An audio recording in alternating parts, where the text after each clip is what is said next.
Како што знаете, ние сме во една тешка група, мислам една од најтешките до сега. Ова не е пето светско првенство како учествува нашата репрезентација. Дојдовме една тешка група и вечерва со Тунис, мислам ќе имаме еден тежок натпревар, но познавајќи ги Голино Червар, мислам дека добро ја анализирал играта на Тунис. Ќе биде тоа еден цврст дуел, тежок натпревар. Како што знаете, нашата селекција веќе е споена младост и искуство.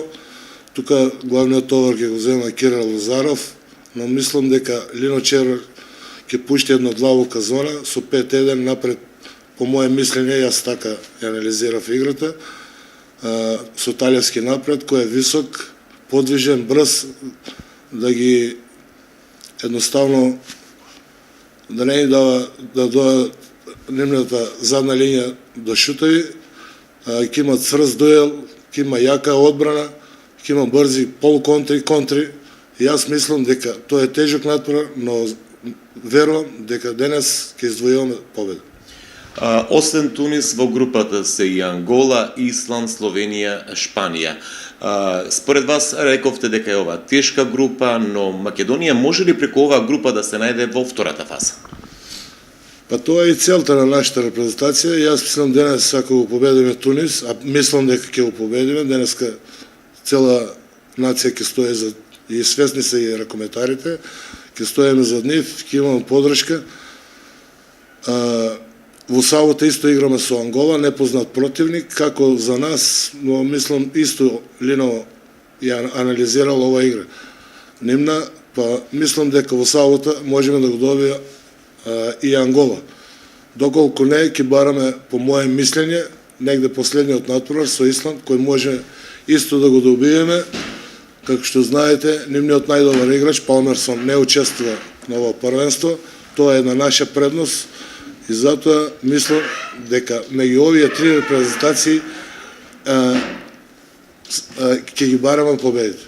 Трендафилов, Македонија досега се покаже како незгоден противник пред се кон големите селекции и ракометните имиња. Искуството покажува дека сме знаеле да изненадиме далеку помалкини ракометни селекции, а да подклекнеме на оние од кои што очекуваме посигурни победи.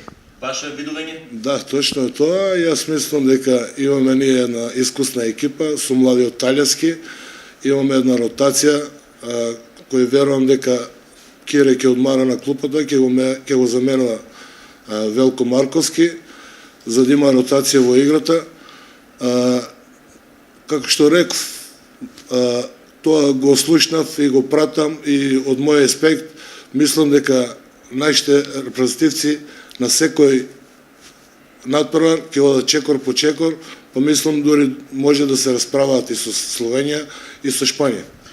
Червар направи рез на репрезентацијата, вметна многу нови имиња, меѓу нив и двајца ракометари или голмани кои што беа овде во струмишкиот ракометен клуб. Станува збор за Колев и Трајковски.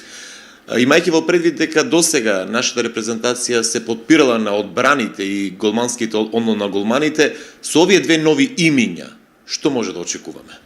Вие ги познавате овие двајца голмани кои што беа и во делот спортската сала Парк и делот ракометниот струмишки клуб. Да, тие добро ги познаваме двајцата. Тие беа пред 2 години наши членови во нашиот клуб, кој веќе за жалост не постои, али што е тоа? Тие и двајцата 2 до 3 години се во врвна форма. Но знаете, нашето првенство е слабо, но така одлучи нашиот селектор, ги зема и верувам дека, како што реков, ќе пушти Лино една длабока зона со добра одбрана во одбраната, ќе им помогнат и на нашите двајца голмани. Јас до некаде верувам во искуството на Кирил Колев, кој има некое меѓународно искуство. Благојче Трајковски исто е во врвна форма, како што знаете пред 2 години беше и прв голман во сека лигата со најголем процент на добри одбрани. Па мислам со одбраната ќе имаат помош и затоа ќе фатат некоја топка за да може да одиграме некоја полуконтра или контра. Трендафилов и само за крај. Очекувате ли македонската ракометна репрезентација да се најде во најдобрите 10 светски репрезентации, односно селекции? Да бидам реален. И аз мислам дека ако се пласираме во вториот круг, после ќе биде тешко, бидејќи никој пат ние на овие 4 светски парвенства, не зборам за европски, не сме го поминали осми на финалето. Но дај Боже да го минеме. Бидејќи ако се пласираме во вториот клуб, одаме се вкрстуваме со групата од првиот, тоа значи по мене со Франција. Значи ќе имаме еден тежок противник. Но како што реков, и Кире исто оптимист, а исто сум и јас оптимист, дај Боже да го менеме тоа осмо финале, но мислам, по моје мислење, да бидам реален, тешко.